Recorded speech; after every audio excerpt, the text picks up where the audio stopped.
Dios les bendiga en este domingo, hermanos. Un domingo más juntos. Bueno, antes de comenzar a predicar, quería comentarle algunas cosas. Hace un tiempo atrás, yo sentí específicamente dos cosas con respecto a nuestra iglesia.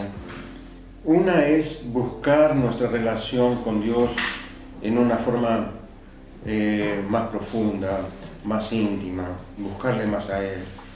Y había pensado que los días miércoles, que generalmente era el culto de oración o es el culto de oración, tener la iglesia abierta desde las 8 de la mañana hasta las 8 de la noche, que luego comenzaba la reunión de culto. Serían 12 horas. Bueno, indudablemente por toda esta situación que nos toca vivir, por la pandemia y porque parece que en este momento o en el futuro quizás no tengamos la posibilidad de abrir la iglesia con rapidez, aunque irían quizás pocos hermanos a orar. He sentido que no debemos dejar de orar y que debería ser algo muy importante. Entonces, en estos días Dios me hizo recordar eso, que me había hablado hace un tiempo atrás, de buscarle a Él en oración y cómo hacerlo. Y entonces, bueno, Dios puso en mi corazón de poder comenzar en los miércoles próximos rápidamente, pero orar desde nuestras casas, por ahora, hasta que tengamos una cierta libertad para trasladarnos, para movernos, etc. Entonces, la idea es que empecemos a anotarnos en franjas de media hora, hermanos que puedan orar de las 8 a las 8:30, otros que puedan orar de 8:30 de la mañana a 9, y así hasta llegar a las 8 de la noche. Serían 12 horas de oración cada media hora. Si uno quiere orar más, puede hacerlo. Si quiere acompañarlo con ayuno, también. Pero bueno, el compromiso sería cada media hora orar. Vamos a habilitar para que usted se vaya anotando, para que diga ya desde este domingo mismo, exprese su deseo de orar de tal a tal hora. Y entonces lo vamos a anotar con nombre y apellido, pero luego vamos a decir, hay 10 hermanos orando de 8 a 8:30, 15 orando de 8:30 a 9, otros tanto de 9 a 9:30 y así. Vamos a ir dando el número de los hermanos que van a estar orando. Con esto vamos a conseguir que una gran cantidad, y sería ideal que toda nuestra iglesia, por lo menos el día miércoles, dedique media hora a la oración. Los temas, luego los vamos a ir diciendo a través de las reuniones. Generalmente van a ser temas globales, por ejemplo, orar por el país, por la iglesia, etc. Nosotros tenemos un hermoso grupo de intercesión que va a seguir funcionando a pleno, donde los hermanos pueden con nombre y apellido pedir oración a este grupo de intercesión que dirige nuestra hermana Mirta Miño, y que oren específicamente por alguna situación en particular de cada hermano, de cada hermana. Pero esto va a ser global y sería muy interesante que casi toda la iglesia pueda participar de este tiempo de oración. Y no va a ser por un tiempo determinado, no va a ser por esta pandemia nada más. Va a ser algo un buen hábito que queremos tomar para siempre. Todos los miércoles, de aquí en adelante, hasta que el Señor nos indique lo contrario, va a haber el grupo de hermanos orando durante 12 horas, desde las 8 de la mañana hasta las 8 de la noche, orando al Señor y clamando al Señor y buscando nuestra intimidad con el Señor. Así que, bueno, este era uno de los puntos que me habló el Señor. El otro punto es una iglesia que salga a alcanzar a las personas perdidas, a la gente que necesita de Cristo. Tenemos un país que necesita de Cristo, una ciudad, un barrio, una familia que necesita de Cristo. Así que, bueno, esas son las dos cosas que Dios me habló específicamente. Y vamos a comenzar ya, empiece a anotarse. Y desde este próximo miércoles, aunque haya uno anotado, usted empiece a orar. Usted dice, bueno, yo puedo orar de 9 a 9 y media. Ya este miércoles empiece a orar de 9 a 9 y media. Y vamos a ir agregando y vamos a ir informando de cuántos hermanos van a orar en las distintas franjas horarias. Bueno, ya se le va a ir informando a través de los avisos, ¿no? Se le va a ir diciendo cómo materializar esto, pero en principio sería de esta manera. Bueno, hermanos, vayamos a esta vida maravillosa que es la vida de Pablo, de Saulo de Tarso.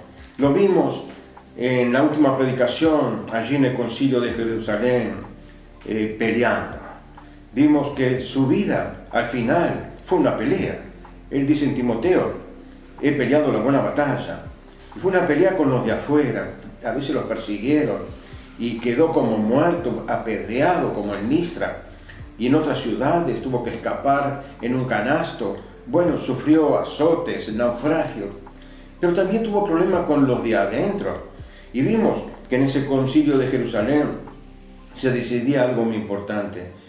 Se decidía si los cristianos a través de todos los tiempos debían cumplir con el rito de la circuncisión y cumplir con toda la ley de Moisés, cosa que el Espíritu Santo les guió a los hermanos allí en ese concilio, a que, bueno, no se le imponga esa carga a los gentiles que se convertían. Ya hemos visto de las cosas que se le indicaba, que se apartaran de ídolo, de fornicación, de sangre, de ahogado, y nada más, vivir una vida santa. Así que después del concilio, Pablo seguramente estaba muy contento, Bernabé muy contento, Pedro y Jacobo, esos 4 hombres que se levantaron, poniendo fin a esa controversia que se había producido en la iglesia primitiva. Y salieron Pablo, Bernabé, para Antioquía, yo pienso que con mucha alegría, ¿no? Para darle una buena noticia. Uno se pone contento cuando tiene que darle una buena noticia a alguien. Y aquí Pablo y Bernabé fueron a Antioquía, la iglesia que había producido, en cierto sentido, esta situación, ¿no? Porque allí en esa iglesia se estaban convirtiendo muchos gentiles. Así que salieron ellos, pero también le acompañaron 2 hermanos para reforzar, digamos, este informe. Uno llamado Judas y otro llamado Silas. Ellos 4 fueron a Antioquía y le informaron a la iglesia de lo resuelto en este concilio en Jerusalén. Y se pusieron todos muy, pero muy contentos. Así que Pablo tuvo que pelear con los de adentro, contra estos judaizantes, y también, tristemente, con la hipocresía de algunos que eran buenos hermanos, queridos hermanos, que no pensaban que había que imponerle esta ley de Moisés a los gentiles, ni circuncidarlos, pero, bueno, trataron de acomodarse a las circunstancias, obrando en una forma hipócrita. Fueron 2 situaciones con las cuales tuvo que lidiar el apóstol Pablo. Pero aquí estamos contentos. Estos 4 hermanos llegaron a Antioquía y le dieron la noticia a los hermanos, y dicen que los hermanos lo recibieron con mucha alegría y con mucho gozo. Judas volvió. Claro, Judas en aquel momento era un hombre bastante conocido, no era el Judas que traicionó a Jesús. Volvió a Jerusalén, pero Silas decidió quedarse. Dice, yo me quedo aquí en Antioquía, me gusta. Y después de pasado un tiempo, dice la palabra de Dios, después de este capítulo 15 del libro de los Hechos, que Pablo le propuso a Bernabé. Dice, Bernabé, ¿por qué no volvemos para ver a nuestros hermanos? Para ver cómo están. Ellos habían predicado por varias ciudades de aquel tiempo, Asia Menor, y en tantos lugares, en Chipre. Y le dijo Pablo, volvamos para ver cómo están nuestros hermanos. Y bueno, vamos a ver cómo Dios les guía a estos hombres que llevaron el Evangelio en aquel tiempo a tanta gente, cómo Dios los guió. Dios tenía un plan. Lo que ellos van a iniciar se conoce como el segundo viaje misionero de Pablo. El primero ya lo hemos visto, las ciudades que predicó, y ahora va a reiniciar o iniciar el segundo viaje misionero. Y vamos a ver cómo Dios los va guiando.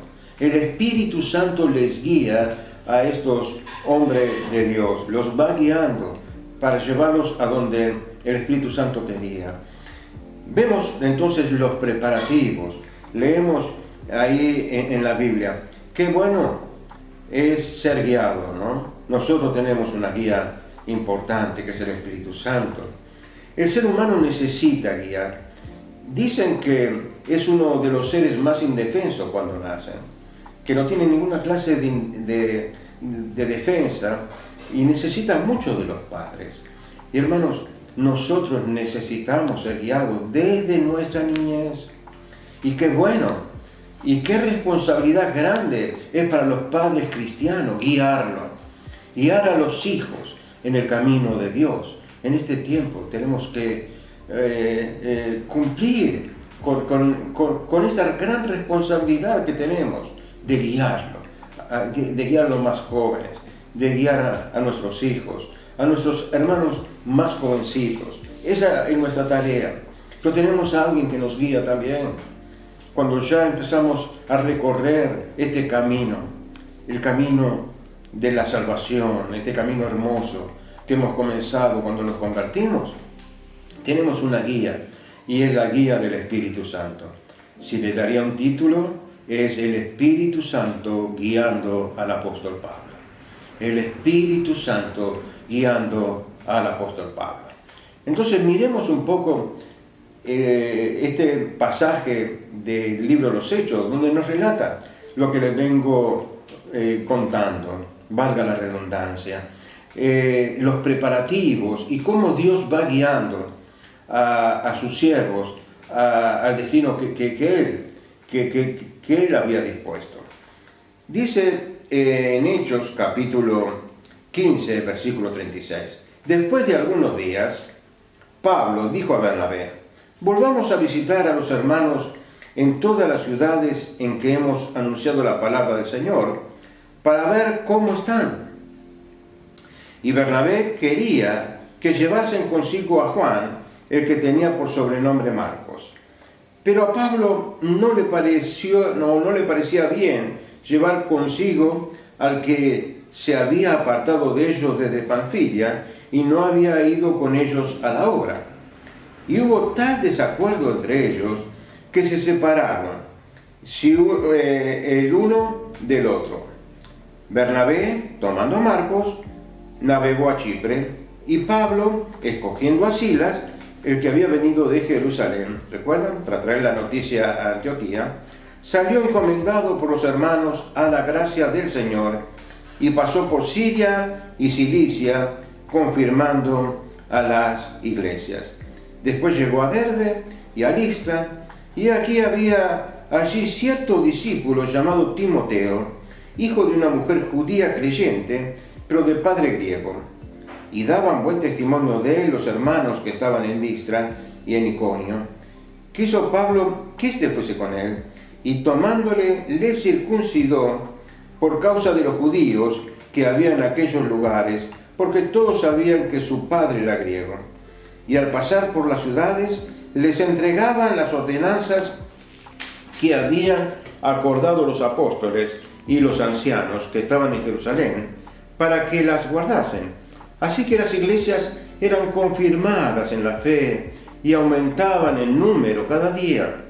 Y atravesando Frigia y la provincia de Galacia, le fue prohibido por el Espíritu Santo hablar la palabra en Asia.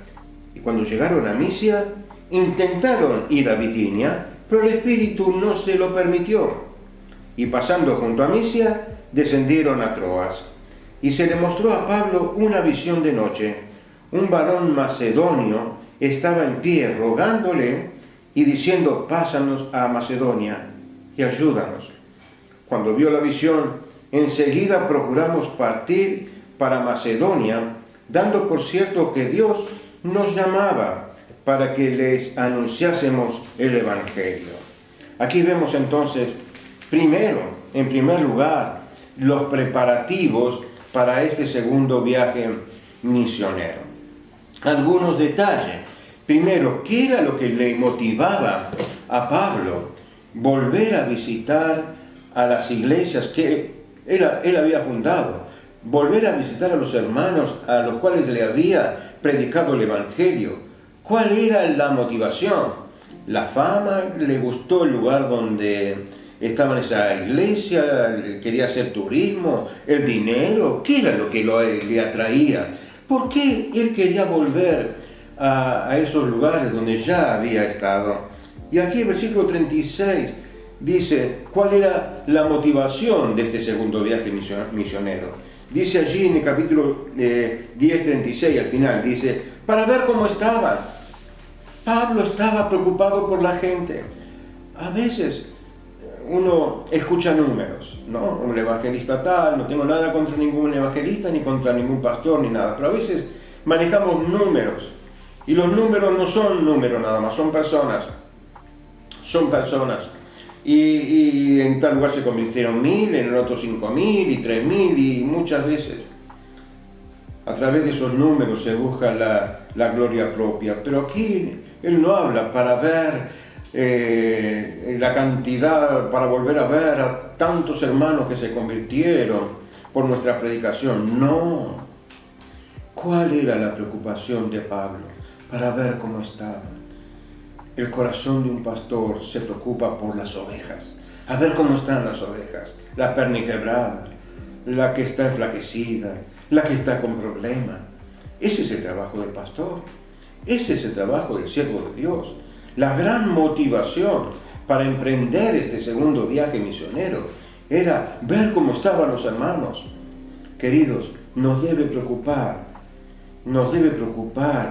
cómo están nuestros hermanos que nos rodean, la familia que nos rodea, qué es lo que está pasando. Vivimos en un mundo egoísta, donde las personas piensan solamente en sí mismos o en su entorno íntimo y no lo que le pueda suceder a los demás. Aquí vemos un hombre que dice, vamos, Bernabé, vamos, para ver cómo están, para ver si han crecido, si están con problemas, si están con dificultades. Vayamos para ver cómo están ellos. Mire, para conocer la guía de Dios, yo creo que hay 3 señales que Dios nos da. Una es la palabra. Y acá dice que indudablemente ellos le habían predicado la palabra. Y la palabra nos manda a amar a nuestro prójimo como nosotros mismos, de cuidar a aquellos a los cuales Dios ha puesto a nuestro cargo. La palabra es una guía. Y la segunda guía que tenemos es el Espíritu Santo. Y vamos a ver cómo el Espíritu Santo guiaba a estos siervos de Dios. Y la tercera señal es cuando las puertas se abren y las puertas se cierran. Que ya hemos predicado tanto de puertas que se abren y puertas que se cierran. Lo que llamamos las circunstancias, que son las cosas que Dios hace para guiarnos en el camino, para llevarnos a donde Él quiere llevarnos. Así que acá tenemos lo primero, para ver cómo están. Y hay algo que nos entristece un poquitito. Hay una discusión entre estos dos grandes siervos de Dios, entre Pablo y Bernabé. ¿Cuál fue la razón por la cual ellos, en cierta manera, no estaban de acuerdo? Estaban en desacuerdo por el tema de Marcos, de Juan Marcos, ¿no? Juan, que se lo conoce como Marcos también, era el sobrino de Bernabé. Y Bernabé dice, bueno, llevémoslo también a Juan Marcos. Y Pablo se opuso, dijo, bueno, pero él nos falló. Él, cuando estábamos en el viaje anterior, en un momento dado nos abandonó, nos dejó. Entonces yo no estoy de acuerdo que lo llevemos. Pablo no tenía ninguna causa personal con Marcos. Inclusive, si leemos Timoteo, Colosenses, él le dice a Timoteo, trae a Marcos, porque me es útil para el ministerio. Es decir, que al final de su vida, y en otros momentos, en Colosas, también habla de Marcos. de este llamado también Juan Marcos, del sobrino de Bernabé, no era que tenía un rencor especial, que lo guardó por el tiempo. Al contrario, vemos que en el tiempo él pide que lo traigan, ¿no? Porque él era útil para el ministerio. Pero en esta circunstancia él no estaba de acuerdo. Él no estaba de acuerdo. Así que Pablo eligió a Silas, el que había venido de Jerusalén, junto con él, y Bernabé eligió o tomó a su sobrino, a Juan Marcos, para llevarlo al trabajo misionero, y viajaron a Chipre, Bernabé y Marcos. Eso fue, digamos, el comienzo de esta obra misionera. Pero en este pasaje también vemos cómo se formó un equipo misionero. En el capítulo 16 nos habla de que llegando a Derbe y a Listra, allí se encontró con un jovencito llamado Timoteo. Y dice que los hermanos hablaban muy bien de él, de su devoción hacia Dios, y le interesó a Pablo. Así que le dijo a Timoteo, lo invitó a que formara parte de su equipo, para salir junto con Silas y él, Pablo, para que salieran a la obra misionera. Y bueno, ahí ya tenemos tres. Y le indicó algo. Timoteo era hijo de su madre era judía y su padre era griego. Entonces no lo habían circuncidado. Y usted dice, ¿pero cómo? Si iban a llevar una carta donde decía que no se le debe molestar a los gentiles. Era principalmente para los gentiles. En aquel tiempo aún los cristianos judíos se seguían circuncidando. Pero había otra causa por la cual Pablo le dice a Timoteo, circuncídate. ¿Cuál era la causa por la cual parecía una contradicción? Era que él seguía amando a su pueblo, y en cada pueblo que él iba a predicarles en la sinagoga. Y si Timoteo no estaba circuncidado, no le hubieran permitido entrar en la sinagoga. Por esa razón, Pablo dice, bueno, mira, cumplamos con esto. Vos circuncidate, porque la gente sabe que tu papá no era judío. Así que no te van a permitir quizás entrar en la sinagoga. Circuncidate para que esta situación no sea un impedimento. Así que tenemos estos tres hombres, y al final encontramos un cuarto hombre. Dice capítulo 10, capítulo 16, versículo 10, dice, cuando vio la visión, enseguida procuramos partir para Macedonia. ¿Quién es ese que dice procuramos partir para Macedonia? Es el que escribe el libro de los Hechos. ¿Y quién era el que escribía el libro de los Hechos? Un médico llamado Lucas. Así que Lucas formó parte de ese equipo misionero que salió a esparcir el evangelio por todas partes. Allí entonces tenemos a Pablo y a Silas, que salen de Antioquía, a Timoteo, que se le suma a estos dos allí en Derbe y en Listra, y por último, probablemente en Troas, se le suma el cuarto hombre, Lucas. Así que allí tenemos entonces a estos cuatro varones, Timoteo, Silas, Lucas, Pablo, y yo diría un quinto, Jesús. Jesús les estaba acompañando. Jesús formaba parte del equipo, era el Señor del equipo, era la cabeza del equipo. Entonces, allí, cuando elige a Timoteo, les dice en la segunda carta, te escribo para que sepas cómo comportarte entre los hermanos, en la iglesia, que es columna y baluarte de la verdad. Aquí tenemos la palabra como guía siempre. Pablo exaltaba la palabra. La segunda cosa que nos guía en este camino que hemos emprendido cuando nos convertimos es el Espíritu Santo. Allí vemos, miren, la iglesia está llena de métodos. Tomemos este método. Ya estoy cansado. En todos mis años de evangelio he visto pasar tantas cosas. No me alcanzarían horas y horas para contarle. Todos los métodos y formas que traían algunas personas, quizás sinceras. Pero ¿qué es lo que necesitamos en este tiempo? ¿Qué es lo que necesita la iglesia? ¿Cuál es la guía de la iglesia? ¿Quién es el vicario de Cristo? El representante de Cristo en la iglesia, en la tierra. No está en Roma el representante de Cristo en la tierra. No está tampoco en ningún grupo evangélico el representante de Cristo en la tierra. El representante de Cristo en la tierra es el Espíritu Santo. Yo me voy, pero os enviaré al Espíritu Santo y Él os guiará. Y en este pasaje vemos en una forma concreta cómo el Espíritu Santo va guiando a estos hombres en el camino para llevarlos donde Él quería, donde Dios quería. Allí tenemos al Espíritu Santo. Y comienzan su viaje.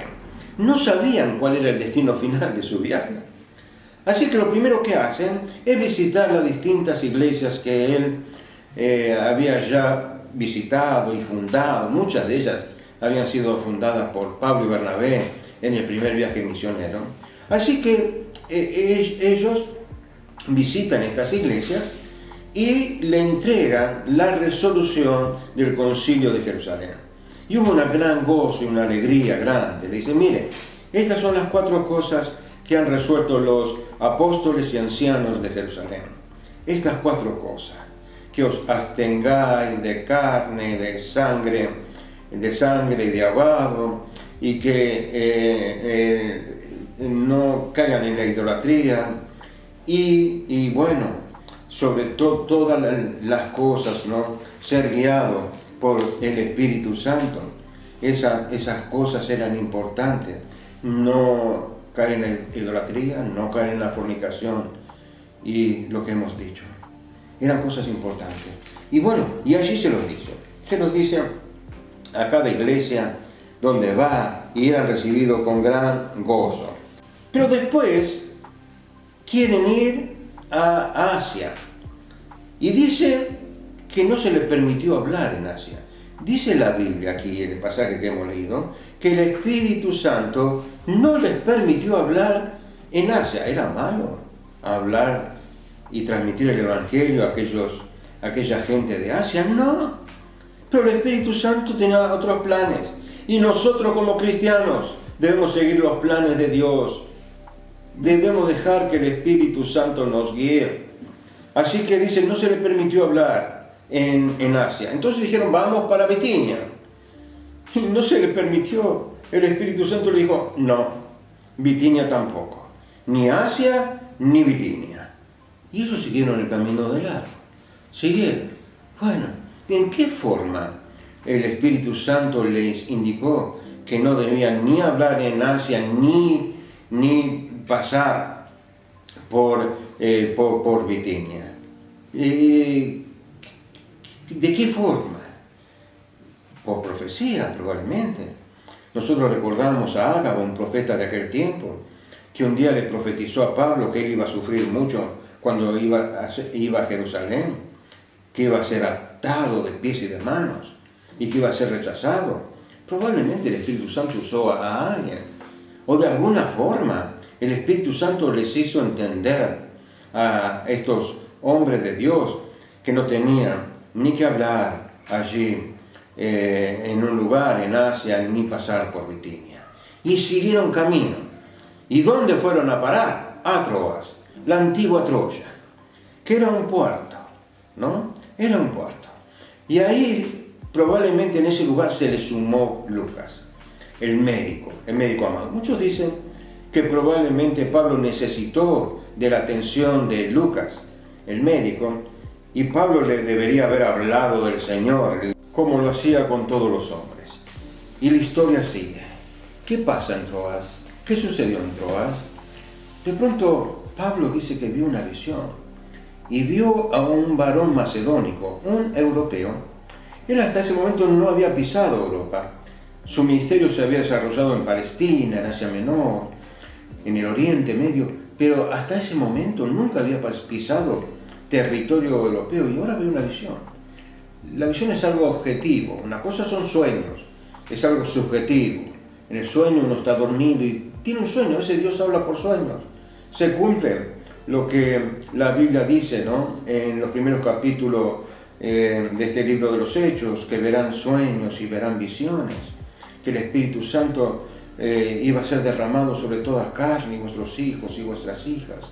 Ellos tendrán sueños y tendrán visiones. Y Pablo fue guiado directamente por una visión. Un varón macedónico dice, pasa y ayúdanos, ayúdanos. ¿Qué necesitaban? ¿Dinero? ¿Qué necesitaban? ¿Salud? Probablemente algunos. Pero ¿por qué dice este varón macedónico, pasa y ayúdanos? Porque lo que necesita el hombre, hermanos, es conocer a Cristo. Lo más importante, la necesidad más apremiante de este tiempo y de todos los tiempos, es que el hombre y la mujer conozcan a Jesucristo. Y nosotros tenemos este tesoro en vaso de barro, como dice la Biblia, y tenemos que transmitirlo. Tenemos que llevar este evangelio a toda criatura, a nuestros familiares, a nuestros amigos, a nuestros vecinos. Es nuestra responsabilidad. Pasa y ayúdanos. Pasa y ayúdanos. La gran necesidad del ser humano es esa. Es una necesidad espiritual. Pasa y ayúdanos. Y allí entendieron rápidamente que Dios les estaba indicando el camino a Europa. La guía del Espíritu Santo. El Espíritu Santo les está diciendo, allá tienen que ir. Bueno, Dios nos lleva a nosotros por distintos caminos como Él quiere. Y Él tiene un plan para cada uno de nosotros. Y a veces hasta por circunstancias muy difíciles nos lleva al punto que Él nos quiere llevar. Y al lugar al cual Él nos quiere llevar. Para que hagamos lo que Él quiere que hagamos. A José, aquel varón que fue vendido por sus hermanos, fue llevado por circunstancias muy difíciles a Egipto. Pero Dios tenía un propósito para José. Las circunstancias por las cuales llegó allí a Egipto fueron muy difíciles, pero Dios tenía un plan para José y tenía un propósito para José y tenía un propósito también para este apóstol y para estos hombres que le acompañaban. Un clamor: pasa y ayúdanos. Tenemos que empezar a sentir ese clamor de la gente, hermanos. Pasa y ayúdanos. Todo comenzó con una buena motivación. Pablo, ¿qué es lo que a Pablo le motivó este viaje? ¿Fama, poder? ¿Dinero? Son las cosas que llenan a los hombres. No, la motivación de Pablo fue ayudar a los hermanos para ver cómo están. Fue el principio. Y cuando nosotros nos ocupamos y preocupamos por los hermanos, cuando nuestra motivación es correcta, Dios nos va a guiar, Dios nos va a mostrar lo que debemos hacer, Dios nos va a llevar. Miren, ¿qué necesitamos hoy en día? Como iglesia, ya concluyendo, necesitamos mantenernos firmes en la palabra de Dios. El apóstol Pablo, ¿qué hacía en Antioquía? En el capítulo 15, versículo 35, dice: y Pablo y Bernabé continuaron en Antioquía enseñando la palabra del Señor y anunciando el Evangelio como con otros muchos. ¿Qué hacían esos hombres? Enseñaban la palabra y anunciaban el Evangelio. Necesitamos como iglesia mantenernos allí, mantenernos en la centralidad de la palabra. ¿Qué necesita la iglesia en este tiempo? Ser llena del Espíritu Santo. Ser llena del Espíritu Santo. Y Dios nos ha mostrado el deseo que Él tiene de llenarnos. Dice la Biblia, pedid y se os dará, buscad y hallaréis, llamad y se os abrirá. Porque si ustedes siendo malos saben dar buenas cosas a vuestros hijos, ¿cuánto más vuestro Padre Celestial os dará el Espíritu Santo a los que se lo pidan? ¿Qué necesitamos como iglesia? Ser llenos del Espíritu Santo, mantenernos en la palabra de Dios, y luego Dios nos va a abrir puertas, oportunidades, barrios, lugares para predicar el Evangelio. Él lo va a hacer, Él nos va a guiar, Él va a abrir puertas y quizás hasta cierre puertas. A veces conocemos la voluntad de Dios porque Él nos prohíbe algunas cosas. Así le prohibió a Pablo y a Silas ir a Bitinia y a Asia, se lo prohibió. No era una cosa mala, pero a veces Dios nos dice, por este camino no, este camino no quiero. Y nos va indicando el camino, nos va llevando. Yo creo en milagros, hermanos. Creo que nuestra vida es un milagro.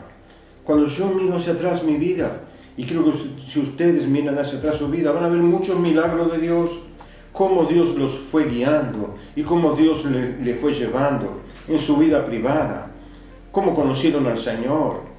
Él es así, Él nos va llevando y Él nos va guiando. Hermanos, Jesús le abrió una puerta en Europa, en Macedonia. El próximo domingo probablemente vamos a ver, si Dios mediante, si Él no viene antes, vamos a ver los primeros pasos de Pablo allí en Macedonia. Hermanos, Dios siempre va a guiar a su pueblo. Dios siempre va a guiarlo. Así como lo hizo con su pueblo Israel, que los guió a través del desierto con una nube que le indicaba el camino a recorrer.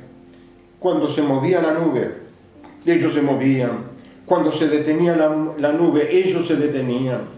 Así Dios nos va guiando a nosotros y nos va a guiar a nosotros.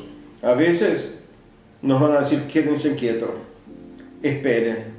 Y otras veces nos va a decir, marchen, vayan adelante. Hay un salmo hermoso, el Salmo 30 y a ver si lo encontramos. El Salmo 32:8 dice así: te haré entender y te enseñaré el camino en que debes andar. Sobre ti fijaré mis ojos. Te haré entender y te enseñaré el camino en que debes andar. Sobre ti fijaré mis ojos. El Señor nos va a mostrar el camino por el cual nosotros debemos caminar. ¿Qué es lo que necesitamos, concluyendo? Y sería el primer motivo de oración para estos miércoles, donde vamos a orar 12 horas seguidas. El primer motivo de oración, hermanos, va a ser: Señor, te pedimos ser llenos del Espíritu Santo. Señor, llena nuestra vida y llena la vida de la iglesia de tu Espíritu Santo. Guíanos como lo hiciste con Pablo, como lo hiciste con aquellos hombres.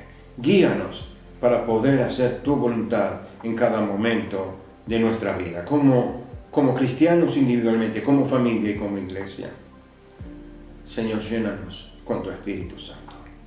Necesitamos sobre todas las cosas eso. Métodos hay montones, pero la iglesia necesita este tiempo sobre todas las cosas. Y la provisión de Dios está. Necesita sobre todas las cosas ser llenos del Espíritu Santo. Pedir. Vamos a pedirle en estos próximos miércoles: Señor, llena nuestras vidas y la vida de nuestra iglesia con tu Espíritu Santo. Oremos. Gracias, Señor, por tu guía divina. Tú no eres aquel que nos muestra el camino. Como dice aquí lo que hemos leído, tú nos encaminas y tú nos llevas para que no caigamos en errores. Señor, sobre todas las cosas queremos hacer tu voluntad. Tú tienes un lugar donde servir y tú nos has puesto en nuestra querida iglesia para que te sirvamos. Pero Señor, danos el fervor que tenían estos hombres, que podamos predicar y enseñar tu palabra a toda la gente. Bendice a los hermanos y amigos que están escuchando este mensaje. Te lo pido en el nombre de Jesús. Dios les bendiga, hermanos, y Dios mediante nos vemos el próximo domingo.